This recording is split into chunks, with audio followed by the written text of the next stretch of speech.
இன்னைக்கு எப்படி இருக்குன்னு பாத்தீங்கன்னு வச்சுக்கோங்களேன். தலைவர் அவர்கள் ஆட்சியில உட்காரக்கூடாதுன்றதுக்காக திமுகவும் அதிமுகவும் சேர்ந்து ஒரு கூட்டணி அமைக்க போறதா ஒரு தகவல் அவங்க பேசிட்டு இருந்தாங்க. அந்த விஷயம் அக்காக்கும் தெரியும்.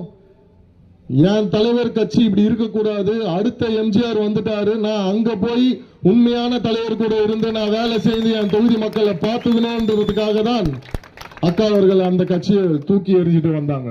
கிட்டத்தட்ட நம்ம ஆட்சி அமைஞ்சு 55 நாட்கள் மேல ஆகுது.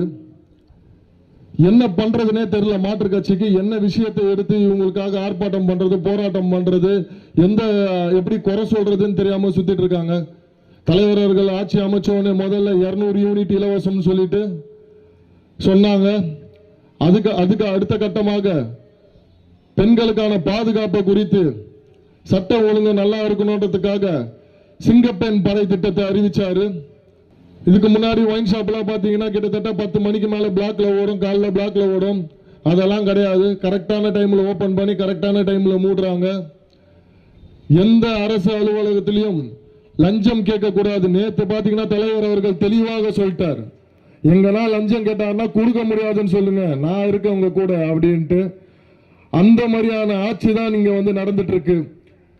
இந்த ஆட்சியின் காரணமாக தான் இன்னைக்கு பல ஆயிரம் பேர், பல லட்சம் பேர் தமிழக வெற்றி கழகத்தை தேடி வந்துட்டு இருக்காங்க. இன்னைக்கு எப்படி இருக்குன்னு பாத்தீங்கன்னு வச்சுக்கோங்களேன். தலைவர் அவர்கள் ஆட்சியில உட்காரக்கூடாதுன்றதுக்காக திமுகவும் அதிமுகவும் சேர்ந்து ஒரு கூட்டணி அமைக்க போறதா ஒரு தகவல் அவங்க பேசிட்டு இருந்தாங்க. அந்த விஷயம் அக்காக்கும் தெரியும். என் தலைவர் கட்சி இப்படி இருக்கக்கூடாது, அடுத்த எம்ஜிஆர் வந்துட்டாரு, நான் அங்க போய் உண்மையான தலைவர் கூட இருந்து நான் வேலை செய்து என் தொகுதி மக்களை பார்த்துக்கணும்ன்றதுக்காக தான் அக்கா அவர்கள் அந்த கட்சியை தூக்கி எறிஞ்சிட்டு வந்தாங்க. கிட்டத்தட்ட நம்ம ஆட்சி அமைஞ்சு 55 நாட்கள் மேல ஆகுது. என்ன பண்றதுனே தெரியல. மாற்று கட்சிக்கு என்ன விஷயத்தை எடுத்து இவங்களுக்காக ஆர்ப்பாட்டம் பண்றது, போராட்டம் பண்றது, எப்படி குறை சொல்றதுன்னு தெரியாம சுத்திட்டு இருக்காங்க. தலைவர் அவர்கள் ஆட்சி அமைச்சோடனே முதல்ல 200 யூனிட் இலவசம் சொல்லிட்டு சொன்னாங்க. அதுக்கு அடுத்த கட்டமாக பெண்களுக்கான பாதுகாப்பு குறித்து சட்டம் ஒழுங்கு நல்லா இருக்கணும்ன்றதுக்காக சிங்கப்பெண் படை திட்டத்தை அறிவிச்சாரு. இதுக்கு முன்னாடி ஒயின் ஷாப்லாம் பாத்தீங்கன்னா கிட்டத்தட்ட 10 மணிக்கு மேல பிளாக்ல ஓடும், காலைல பிளாக்ல ஓடும். அதெல்லாம் கிடையாது. கரெக்டான டைம்ல ஓபன் பண்ணி கரெக்டான டைம்ல மூடுறாங்க. எந்த அரசு அலுவலகத்திலையும் லஞ்சம் கேட்க கூடாது. நேற்று பாத்தீங்கன்னா தலைவர் அவர்கள் தெளிவாக சொல்லிட்டார்.